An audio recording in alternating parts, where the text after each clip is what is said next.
என்ன சார் பின்னாடி போடணுமா? வீட்டுக்கு போவா? நம்ம லைஃப்ல வந்து எல்லா உறவுகளையுமே வந்து நம்ம அதிகமா எங்கேயாவது ஒரு சான்ஸ் கிடைக்கும் போது நம்ம பேசிடுவோம். அப்பா அம்மா அண்ணன் தம்பி அக்கா தங்கச்சி இல்ல ஃப்ரெண்ட்ஸ் அப்படி இருந்தா கூட பேசிடுவோம். ஆனா இந்த மாமனாருன்ற ஒரு கேரக்டர் வந்து ரொம்ப ரொம்ப முக்கியமான கேரக்டர் எல்லார் லைஃப்லயும். அது வந்து நிறைய பேருக்கு ரொம்ப ஸ்பெஷலான ஒரு உறவா இருக்கும். அது ஆகாஷ் பிரதர் உங்களுக்கு அப்படி அமைஞ்சிருக்கு. உங்களுக்கு சினிமா பண்ணும், பெரிய ஃபிலிம் பண்ணும் அப்படின்ற ஆசை உங்களுக்கு நிறைய இருக்கு. அதை சப்போர்ட் பண்றதுக்கு சார் மாதிரி ஒரு மாமனார் உங்களுக்கு கிடைச்சிருக்காங்க. நீங்க செய்ய வேண்டியது ஒன்னே ஒண்ணுதான், உங்ககிட்ட இருக்க அவ்வளோ உழைப்பையும் கொட்டிடுங்க. எவ்வளோ உழைப்பை கொட்ட முடியுமோ கொட்டிடுங்க. தமிழக மக்கள் உங்களை அள்ளிப்பாங்க. உங்க அப்பா கொடுத்த இடத்த உங்களுக்கு கண்டிப்பா கொடுப்பாங்கன்னு நினைக்கிறேன் நான்.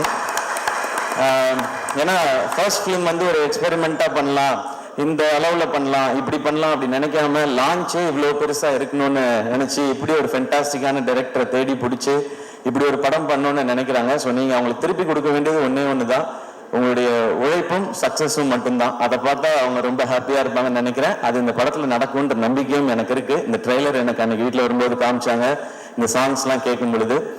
ஏன்னா எனக்கு என் மாமனார் ரொம்ப ஸ்பெஷல். எனக்கு பொண்ணு கொடுத்ததே பெரிய விஷயம். ஏன்னா நான் என்னோட தாய் மாமா தான் அவங்க. இருந்தாலும் எனக்கு வந்து நிரந்தரமான வேலையோ அதெல்லாம் எதுவும் இல்லை. டெலிவிஷன்ல இருந்த காம்பேரர் ஒரு எபிசோட் பண்ண 4500 ரூபாய் கிடைக்கும். இப்போ பாலா எல்லாம் நிறைய வாங்குறாங்க இப்போ விஜய் டிவியில. ஏன்னா விஜய் டிவி வளர்ந்துருச்சு. இவங்க இந்த ஈவெண்ட்டுக்கே எனக்கு தெரிஞ்ச லட்சத்துல தான் வாங்கியிருப்பாங்கன்னு நினைக்கிறேன். ஸோ அப்போல்லாம் 4500 ரூபாய் தான் கொடுப்பாங்க. ஸோ பரவாயில்ல. ஆனால் எங்கள் மாமனார் என்ன சொன்னாருன்னா, அவன் ஏதோ ஒன்று பண்ணணும்னு நினைக்கிறான், மெட்ராஸ்க்கு போய் சர்வே பண்ணுறதே பெரிய விஷயம், அவன் சினிமாவுக்கு போகணும்னு நினைக்கிறான், சப்போர்ட் பண்ணுவோன்னு சொன்னாங்க.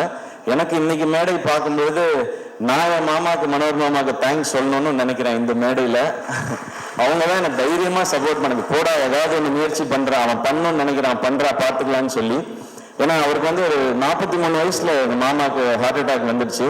அப்போ அவர் பிஸ்னஸ் எல்லாம் விட்டுட்டார். ஏன்னா அவருக்கு 2 பொண்ணு, அந்த 2 பொண்ணுங்களை பார்த்துக்கணும். அந்த டைம் தான் எங்கள் அப்பா இறந்துருந்தாங்க. அப்போ என் அக்காவுக்கு வந்து 2 பசங்க இருக்காங்க, எனக்கு 2 பசங்க இருக்காங்க. நான் வேலைன்னு என் உயிருக்கு எதுவும் வந்துடக்கூடாது, இவங்களை பார்த்துக்கிறதுக்காக இருக்கணும்னு சொல்லி அவர் வேலையவே விட்டாரு. அப்புறம் எனக்கு சப்போர்ட்டும் பண்ணாரு. என் பொண்ணு கட்டி கொடுத்துருக்கேன், ஒரு வேலைக்கு போடா, 1 லட்ச ரூபா 2 லட்ச ரூபா சம்பாரிடா, படிச்சிருக்கு இல்லைன்னு சொல்லாம உன் கனவை நோக்கி போடா அப்படின்னு சொல்லி சொன்னாங்க. ஸோ எனக்கு கிடைச்சிருக்க மாதிரி உங்களுக்கும் ஒரு மாமனார் கிடைச்சிருக்காங்க. அது ரொம்ப ஒரு அழகான ஒரு உறவு மாமனாருங்கிறது.